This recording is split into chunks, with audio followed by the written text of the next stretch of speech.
хортой хөгжлийн гүр төрийн ус байгууллагыг үүсгэн байгуулагч Үлзий Бэлэг ирсэн байна. Өглөөний мэнд хүргэе, сайхан амарсан уу? Өглөөний мэнд хүргэе, сайхан амарлаа. Та бүхэнд өглөөний мэнд хүргэе. Баярлалаа. Дөнгөс сая ер нь уур амьсгалын өөрчлөлтөнд юу нөлөөлөд байгаа юм бэ? За хүний хүчин зүйлээс гадна зайлшгүй одоо энэ том уул уурхай эсвэл цахилгаан эрчим хүчээр стан 100 ч гэдэг юм уу тийм том зүйлүүдийн тухайчаас ингээд дөрдөгдөж байна. Ер нь уур амьсгалын өөрчлөлт хэр хурдтай явагдаж байгаа вэ? Энэ хүн төрөлхтөн чинь одоо жилд хэрэглэх ёстой энэ хэрэгцээгээ хэр их цаг хугацаа урдчилж хэрэгжилж байгаа юм бэ? Тэр тухай мэдээлэл та. За. Уур амьсгалын өөрчлөлт дэлхийн дулаалал гэдэг сэдв ингээд биднэрт нөлөөлж байгааг бид нар бол ер нь сүүлийн хэдэн жил бол бүр анзаарч байгаа тийм 1980-аад онд эрдэмтэд энэ уур амьсгалын өөрчлөлтийн талаарх ойлголтыг анхаарч ирж байхдаа юу анхааруулж ирсэн бэ гэхээр за эхний шинж тэмдгүүд бол ерөөсөө байгалийн гамшигын давтамжийн ойртолд одоо давтамж нэмэгдэнэ дээрэс нь илүү эрчимжнэ гэсэн. Өөрөөр хэлбэл юу гэсэн үг вэ гэхээр зүгээр нэг үеэр зүгээр нэг суурингийн үеэр ч юм уу нэг жижиг голын үеэр биш тийм одоо улсыг бүхэлд нь хамарсан үеэр ч байт юм уу эсвэл далайн хар шуурга нэлээд олон улсуудыг хамарсан далайн хар шуургач байт юм уу газар хөдлөлтийн давтамжин ч гэсэн одоо илүү эрчимтэй одоо нөгөө магнитуд нь илүү өндөрч байт юм уу тийм иймэрхүү байдлаар ерөнхийдөө уур амьсгалын өөрчлөлтийн шинж тэмдэг бид нар одоо баталж эхлэхэд байна л да. Тэр харж их юм. За ер нь бол илүү хол сонсогддог энгийн хүмүүст бол энэ бол одоо надаас хамааралтай юм бас биш гэж ойлгодог гэж магадгүй. Гэхдээ дэлхийд дээр өнөөдөр үндсэндээ бол ихэнх орнууд капиталист буюу одоо зах зээлийн чөлөөт нийгмийн эдийн засгийн одоо хэлбэрийг сонгоцсон амьдарч байгаа шүү дээ. Өөрөөр хэлбэл эрэлт дээр үндэслэн нийлүүлэлтийг одоо хөгжүүлдэг.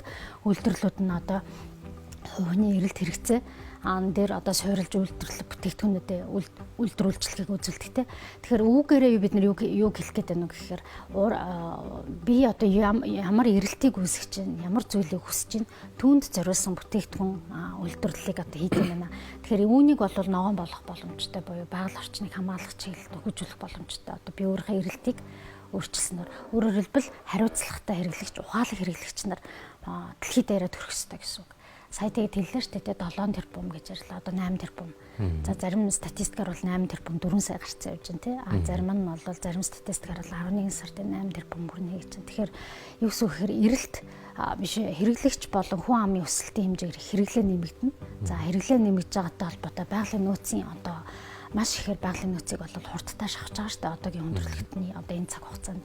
За ер нь бол биомасс буюу байгалийн амьтад бүхний биомасстай байгалийн нөөц маань хүний гараар бүтээсэн зүйл маань тэнцсэн гэж үзэж байгаа байхгүй юу 10 20 оны сүүлийн судалгаагаар юу гэсэн үг вэ гэхээр бид нар асар хурдтай байгалийн нөөцийг шавж байгаа асар хурдтайгаар за дээрэс нь өшөө нэг юм судалгаа байгаа 1.79 буюу 1.8 одоо дэлхий хэрглэж байгаа юм шиг хурдаар бид нар дэлхийг одоо хэрглэж байгаа.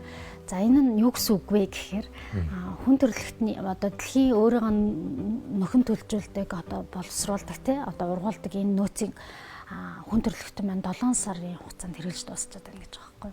Тэгэхээр цаана 5 сарын нөөцийг хаанаас хэрэглээд байгаа юм бэ гэхээр бид нар ирээдүйн хойч үеийнхаа нөөцөөс шууд хэрэглээд байна гэсэн үг. За үүнтэй холбоотойгоор бол одоо нөгөө далайн нөөцийн одоо загсанд далаад одоо загс амьдрах сүлийн хугацаа ч гэдэм юм уу эсвэл дэлхийн усны нөөц дуусах хугацаа за ой нөөцийн дуусах хугацаа гэж чинь тодорхойлцоод байгаа байхгүй юу ерөнхийдөө шинжлэх ухааны яг энэ хурдаараа энэ эрчмээрээ энэ одоо хэм маягаараа үргэлжлэх юм бол гэж үзэж байгаа тийм.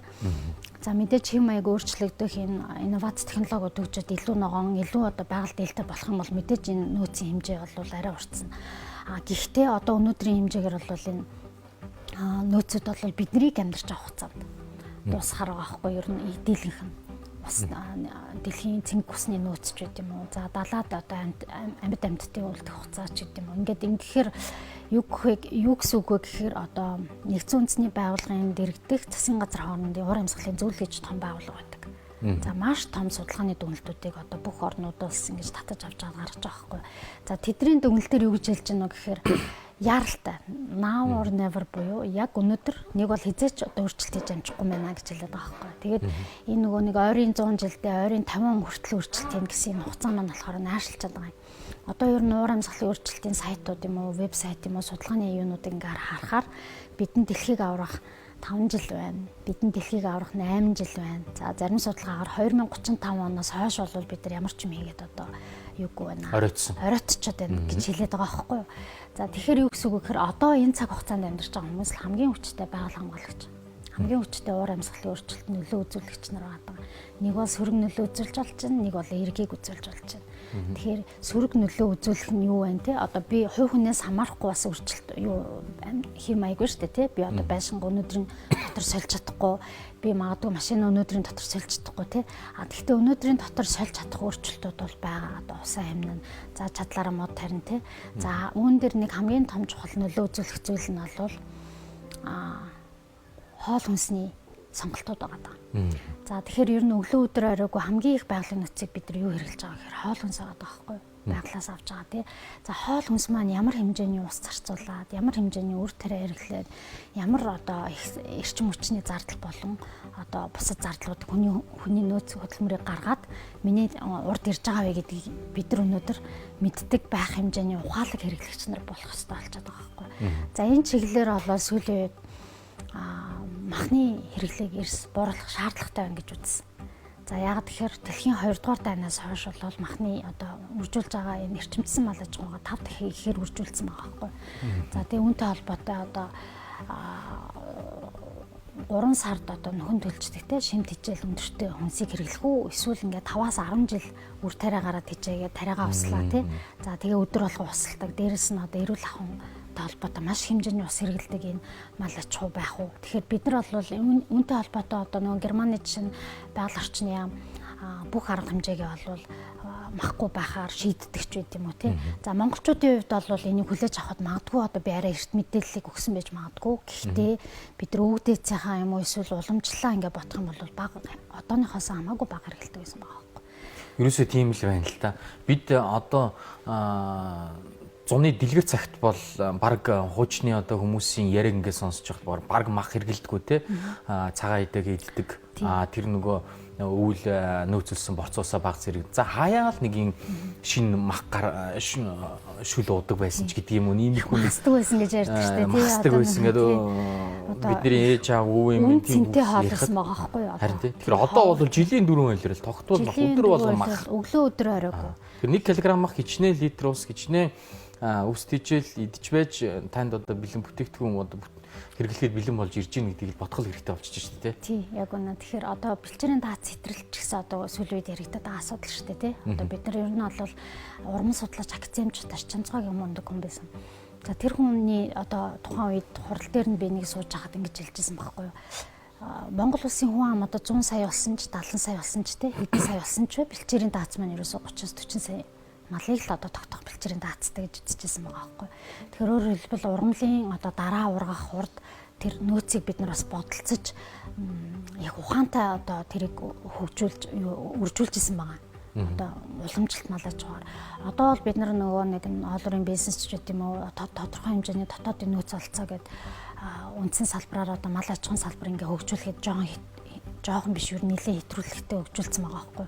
За үүнийг бол өөр нөлөөг нь малчт маань ч гэсэн өөрсдөө анзаарсан тий бэлчээрийн одоо амжиргаан дээр суурлаад байна л та тий. Тийм тэгэхээр бид нар яах ёстой вэ гэхээр боль гэж бас болохгүй тий. Одоо боль гэхийн оронд харин орлуулах хууц, орлого олох хууц өөр ямар амжиргааны нөхцөл боломжууд байна вэ гэдэг дээр шийдлүүдийг байж болохоор байхгүй. За тэгээ байгалийн нөөцийг шавхах үйлдвэрлэл салбаруудыг хөгжүүлэхээсээ илүүтэй үйлчлэгээний салбарууд муу ижил хэмжээний орлого олох үйлчлэгээний салбаруудыг хөгжүүлэх боломж бас Монголд байдаг те жишээ нь одоо уулуурхан мал аж ахуйгаас илүүтэй одоо аялал жуулчлал юм уу те эдийн засгийн үндсэн салбаруудыг солонгоруулах шаардлага бол мэдээж байгаа.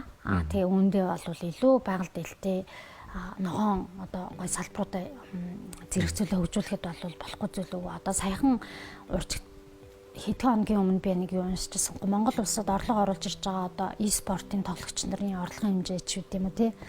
Өөрөөр хэлбэл маш олон янзаар тий орлогыг олох юм амжиргааг хөгжүүлэх боломж байгаа. За мэдээж одоо шууд энийг одоо ингээд оруулах гэх юм уу тийм хэцүү л байгаа л да. Гэхдээ ийм боломж байгааг бол бид нар анханаас нь алсаас нь харж явах хэрэгтэй болж байгаа байхгүй.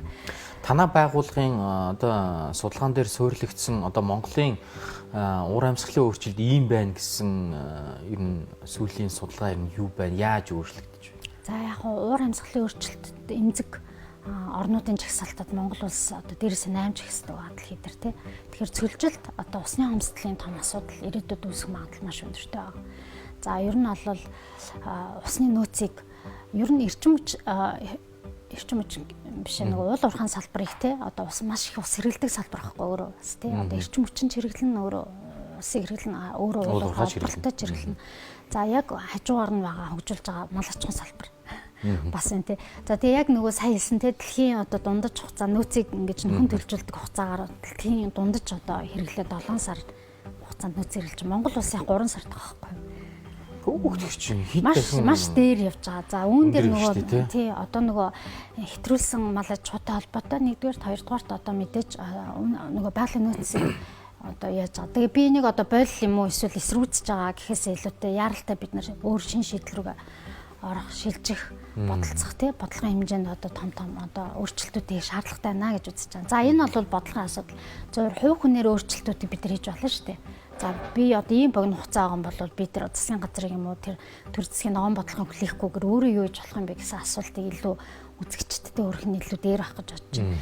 За манайх нөгөө хог хаягдлын ангилын ялгадаг одоо сурал сурчлагыг хийдэг байгаа гэсэн тий. Тэр ихний ээлжинд би одоо хогоо ангилж болж байна тийм үү. Одоо ингээ хогоо ангилах нь маань нөгөө нэг хэлсэн байгалийн нөөцийг тодорхой маш хэмжээгээр одоо би хэмнэ. Өөрөөр хэлбэл дахин боловсруулах салбар дээр түүхий хэд болгоод өгч байгаа тий. За дээрэс нь би ус хэмнэлтийн одоо аргуудыг одоо мэдсэн байх хэвээр. Одоо үүн дээр одоо зөвхөн карантины усаа хэмнэх эсвэл одоо 0 дурсаж байгаа усаа хэмнэхээс гадна би нөгөө өмнө бас ярьжсэн виртуал усны хэрэглээ буюу би хаана ямар хэмжээний ус зарцуулагддгаа мэдчих юм бол худалдаа авалтан дээр ухаалаг сонголтууд хийж болж байгаа маа.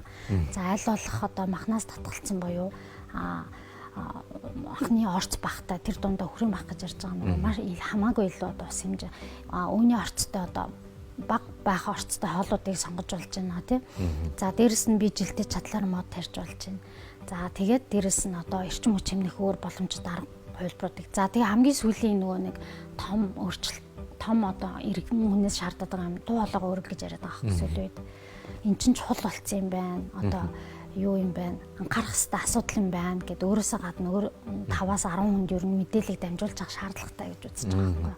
Тэгэхээр ингээд энэ яриаг ингээд сонсоход магадгүй үзэгч та бүхэнд гэдэг хүнд сонсогдож магадгүй би одоо тэнд байгаа салхи тэнд байгаа гол мөрөн ширхэж би ер нь яаж нөлөөлөх вэ гэж ингээ өөрөөсөө хол ярьж болно ойлгож иж болох юм те а гítэл дөнгөс сая үлзий бэлгийн хэлж байгаа шиг та энгийн зүгээр энэ ахуй дотроо энэ энгийн үйлдэлүүдийг хийснээр тэр байгаль ихтэлхийдээ оруулж байгаа хамгийн том хувь нэмэр болно. Тэгэхээр нэг гэр бүл энэний үргэлжлээд энэ мэдээг түгээгээд тэр нөлөөллийг бий болохоор хэдэн 10 хэдэн 100 хэдэн мянган гэр бүл ингээд өрхөөл энэ хог ангилах ахуйгаас гарч байгаа зүйл дээр хэмнэлттэй байх нь бол байгаль ихтэлхийгээ аврах бидний өнөөдөр ярьж байгаа томоор харж байгаа тэр уур амьсгалын өөрчлөлтөнд бол нөлөөлөх юм байна. За ингээд бидний ярилцах цаг дуусч байна үлзэвлэгээ. Урилга хүлээсэнд баярлалаа. Өдрийг сайхан өнгөрүүлээрэй. За баярлалаа та нартай. Тэгээ амжилт хүсье.